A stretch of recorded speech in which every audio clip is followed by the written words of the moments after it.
Hi students. അപ്പോൾ SPS fees സ്ട്രക്ചറിനെ പറ്റിയിട്ട് പല കുട്ടികളും ഡൗട്ട് ചോദിക്കുന്നുണ്ടായിരുന്നു. അപ്പോൾ ആ ഒരു ഫീസ് സ്ട്രക്ചറിനെ പറ്റിയിട്ട് പറയാനാണ് ഞാൻ ഈ ഒരു വീഡിയോ ചെയ്യുന്നത്. അപ്പോൾ എല്ലാ കുട്ടികൾക്കും അറിയാം, ഇന്ത്യയിലത്തെ one of the leading institutes ആണ് SPA. ഇപ്പോൾ IIT എഞ്ചിനീയറിംഗ് എങ്ങനെയാണോ അതുപോലെയാണ് SPA BArcനെ സംബന്ധിച്ച്. അവിടെ ജോയിൻ ചെയ്യുന്നുള്ളത് ഏതൊരു BArcനെ പ്രിപ്പയർ ചെയ്യുന്ന കുട്ടികളെ സംബന്ധിച്ചിട്ടും ഒരു ഡ്രീം ഓപ്ഷനാണ്. അപ്പോൾ അത്തരത്തിലുള്ളൊരു ഇൻസ്റ്റിറ്റ്യൂട്ടിൽ പഠിക്കുമ്പോൾ എങ്ങനെയാണ് ചിലവ് എന്നുള്ളത് അറിയാൻ പലർക്കും ആഗ്രഹമുണ്ട്.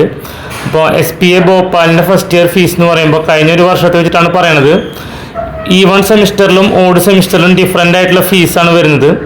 അപ്പോൾ ഈ ഓഡ് സെമിസ്റ്ററിൽ 68,450 ഓഡ് സെമിസ്റ്ററിൽ ഈവൺ സെമിസ്റ്ററിൽ 47,150 ആണ് ജനറൽ OBC WC കാറ്റഗറിയിലൊക്കെ വരുന്നത്, including tuition fees and institution fees, hostel fees, caution deposit എന്ന രീതിയിലുള്ള ഫീസുകൾ വരുമ്പോൾ ചെറിയ വ്യത്യാസങ്ങളൊക്കെ ഉണ്ടാവും. ഇനി SC ST കാറ്റഗറിയിൽ വരുമ്പോൾ 22,290 ആണ് ഫീസായിട്ട് വരുന്നത്. ഇനി SPA ഡൽഹി സംബന്ധിച്ച് വരുമ്പോൾ ഈ ഓഡ് ആൻഡ് ഈവൺ സെമിസ്റ്റർ വരുമ്പോൾ 74,000 47,600 ആണ് വരുന്നത്. SC STയിലാകുമ്പോൾ 54,000 27,600 ആണ് വരുന്നത്. ഹോസ്റ്റൽ ഫീസ് സെമിസ്റ്റർ വൈസ് 8,000 എന്ന രീതിയിലാണ് വരുന്നത്. അപ്പോൾ ഇതാണ് SPA ഡൽഹിനെ പറ്റിയിട്ട് നമ്മൾ കഴിഞ്ഞ കൊല്ലം നമുക്ക് അവൈലബിൾ ആയിട്ടുള്ള ഡീറ്റെയിൽസ് വെച്ചിട്ടാണ് ഈ വീഡിയോ ചെയ്യുന്നത്. ഈ കൊല്ലത്തിൽ എന്തെങ്കിലും ഫീസിൽ റിവിഷനൊക്കെ വന്നിട്ടുണ്ടെങ്കിൽ ഞാൻ ചാനലിലൂടെ അപ്ഡേറ്റ് ചെയ്യാൻ ശ്രമിക്കുന്നതായിരിക്കും.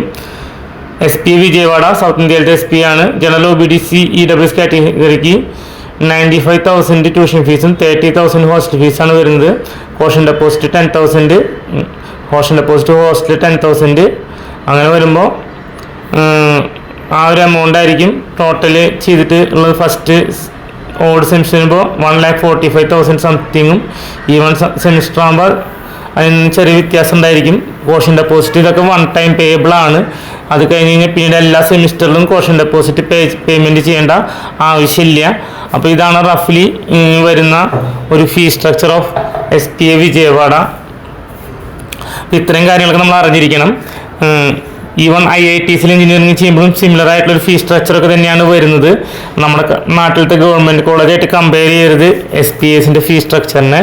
നമ്മളവിടെ നിന്ന് പഠിച്ചിറങ്ങുമ്പോൾ കിട്ടുന്ന പ്ലേസ്മെൻറ്റും മറ്റു കാര്യങ്ങളൊക്കെ ആലോചിച്ച് നിങ്ങൾ സ്യൂട്ടബിൾ ആയിട്ടുള്ള ഓപ്ഷൻ എടുക്കുക.